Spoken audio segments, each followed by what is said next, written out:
The stagecoach came into Sparrow Creek an hour past dark, and Rutger Aldane was standing on the platform expecting one woman with one trunk.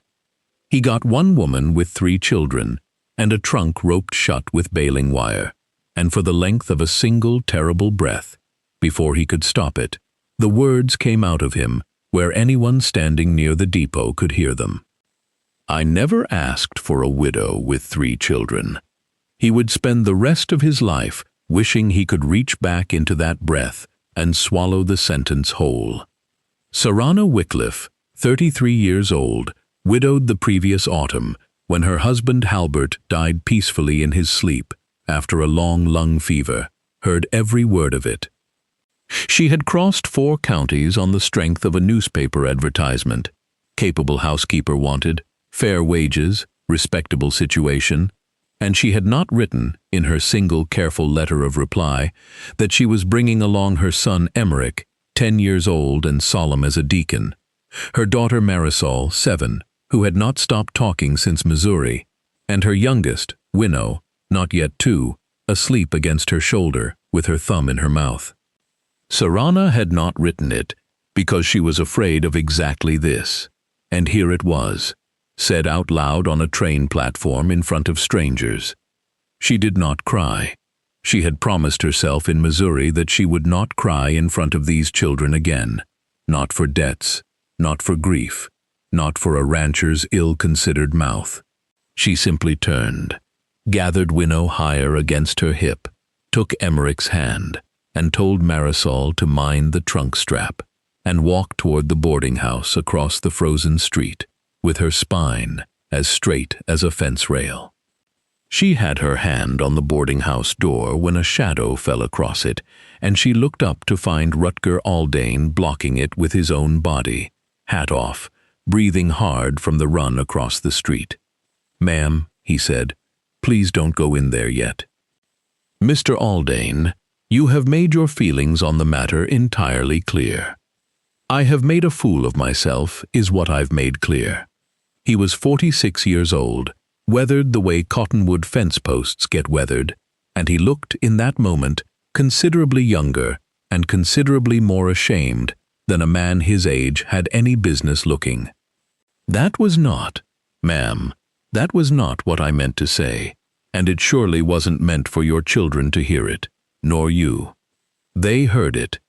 I know it, and I'm sorrier for that than for near anything I've said in 10 years. He did not move from the door. Behind Saranna, Emmerich had gone very still and very careful in the way a boy goes still when he is deciding whether to be angry on his mother's behalf. Marisol, less careful, was simply staring at the tall stranger with open curiosity. "Will you let me say the rest of it before you go in there and write me off?" Saranna studied him. The wind off the foothills was already working its way through her coat, and Winnow stirred and whimpered against the cold, and every practical bone in her body told her to get her children indoors before she made any decisions at all. But something in the man's face, not pleading exactly, more like a man confessing to a crime he hadn't known he'd committed until he heard himself commit it, made her stay a moment longer. "You have until my daughter's feet get cold," she said. "Say it fast." He said it fast, though it did not come out clean. 6 years before, his wife Odile had died in childbed, and the baby, a son they had already named, already built a cradle for, had gone with her, both deaths quiet and gentle in the way such things sometimes mercifully are, in the small hours of a February night, with the midwife's hand on Odile's brow and Rutger's hand on Odile's hand. He had buried them together under one stone in the plot east of the house, and for 6 years he had run the Aldane spread with hired hands who came and went and never stayed long enough to need much conversation, because conversation was the thing he had lost the taste for. He had placed the housekeeper advertisement because the house had gotten past what one man alone with a broom could manage, and because his sister in Denver had written him 3 letters in a row saying so. He had not thought, when he wrote Capable Housekeeper about what might arrive on the stage. He had pictured, if he pictured anything at all, a plain, unremarkable woman of middle years who would cook and mend and otherwise leave him to his cattle and his silence. He had not pictured a boy of 10 with his father's watchful eyes, still visible even from across a dark platform. He had not pictured a girl of 7, already deep in conversation with a stranger's coat button. He had not pictured a sleeping 2-year-old with her thumb in her mouth, and when he had seen all 3 of them come down off that stage together, something in him that had been very carefully closed for 6 years had come open too fast, and what had fallen out of it was fear, and the fear had come out of his mouth, shaped like cruelty before he could catch it. "It wasn't your children I was afraid of, ma'am," he said. "I don't believe I've let myself get close enough to any child to be afraid of one, not since. It was—" he stopped, started again. "It was that I looked at the 3 of them and knew in about half a second that if I let them into that house, I wouldn't be able to keep myself from loving them. And I did not think I had it in me to lose that again." Saranna was quiet for a long moment. Behind her, Emmerich had not moved, but his shoulders had come down a fraction, the way shoulders do when a boy decides a stranger might, after all, not be an enemy. "Mr. Aldane," Saranna said finally, "I buried my husband 4 months ago. I understand a little something about being afraid of loving people you might lose." "Then you'll understand why I'm asking you not to leave," he said. "Not tonight, and not on my account tomorrow either. The position's still yours, if you'll still have it, and I give you my word, my late wife's memory as my word, that you will never again hear ugliness like that out of me toward your children. I was wrong. I am asking you plainly to let me be wrong once and still be given the chance to do better." Winnow, as if she had been waiting for a cue, chose that moment to lift her sleepy head off her mother's shoulder, look at the tall stranger holding his hat against his chest in the cold, and reach one small hand toward him, not fussing, not crying, simply reaching, the unguarded reach of a child too young to have learned suspicion yet. Rutger Aldane, who had not let himself hold anyone's child in 6 years, looked at that small reaching hand for a long moment before he very carefully did not take it, out of some old instinct he couldn't yet name, and instead said, "Lo, not yet, little one, let your mama decide first." It was, Saranna would tell people years later, the single thing that decided her, not the apology, the restraint after it. She took the position on a month's trial, which was as much grace as her pride would allow her to extend on a night when her feet, too, had gone quite cold.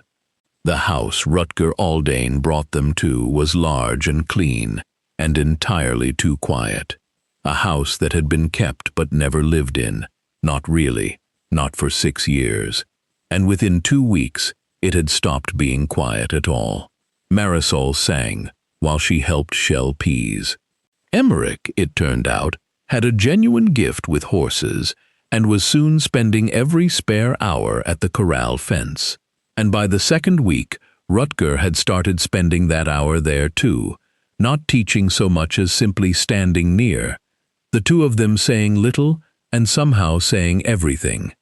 Winnow adopted the barn cat, the porch steps, and eventually, cautiously, on her own 2-year-old timetable, with no one pushing her toward it, Rutger's boots, which she liked to stand on while he walked her in slow circles around the kitchen. He did not touch her, that reaching hand from the first night, until the evening 6 weeks in, when Winnow fell asleep against his shoulder while he was reading the newspaper aloud to Emmerich, and he simply let her stay there rather than wake her. And Saranna, watching from the doorway with a dish towel still in her hands, understood that the month's trial had quietly ended itself somewhere in the middle of an ordinary Tuesday. But the house was not the whole of the trouble, and the trouble had a name. Ainsley Duquette.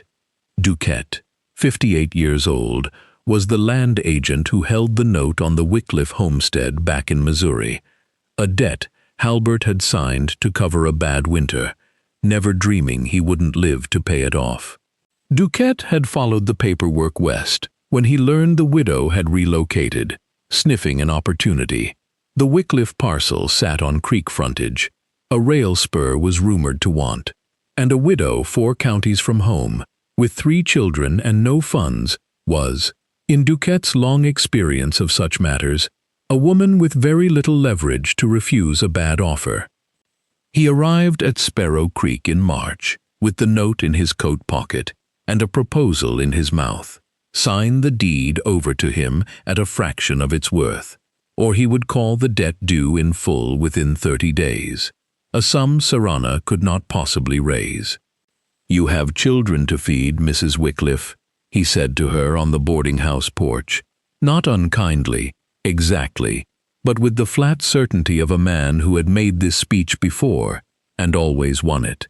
"I'd think you'd want this settled quick and clean." Saranna had learned a great deal about herself in the 4 months since Halbert died, and one of the things she had learned was that she no longer flinched easily. "I'll want to think on it, Mr. Duquette." 30 days, he said, and touched his hat, and left her standing there with the wind picking at her collar. She did not tell Rutger, at first, out of an old pride that did not want to be one more debt landing on a man who had only just begun to open his door to her. But Emmerich, watchful as his father had been, noticed the letter she kept rereading at the kitchen table with her face gone tight, and told Rutger, without meaning to betray a secret, only worried about his mother, in the plain, unguarded way of a 10-year-old. Rutger did not confront Saranna about it directly.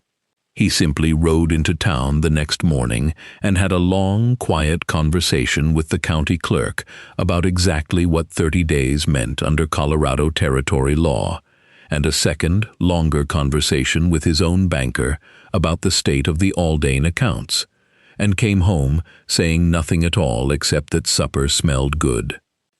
What he did instead, over the following 3 weeks, was pay the note himself, quietly, through the bank, structured so that it looked to Duquette like an ordinary transfer of debt from one creditor to another, rather than a rescue. Because Rutger understood without being told that Saranna would refuse outright anything that looked like charity, and would accept, eventually, something that looked like ordinary business. He was not wrong, but that is not, in the end, what changed Ainsley Duquette. That came later, and it came from somewhere Rutger never expected.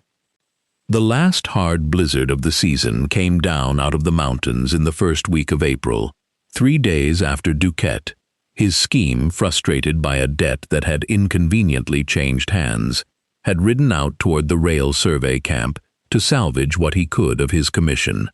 He was 2 hours from Sparrow Creek when the storm caught him on the open road, his horse foundering in a drift, the light going white and then gone entirely.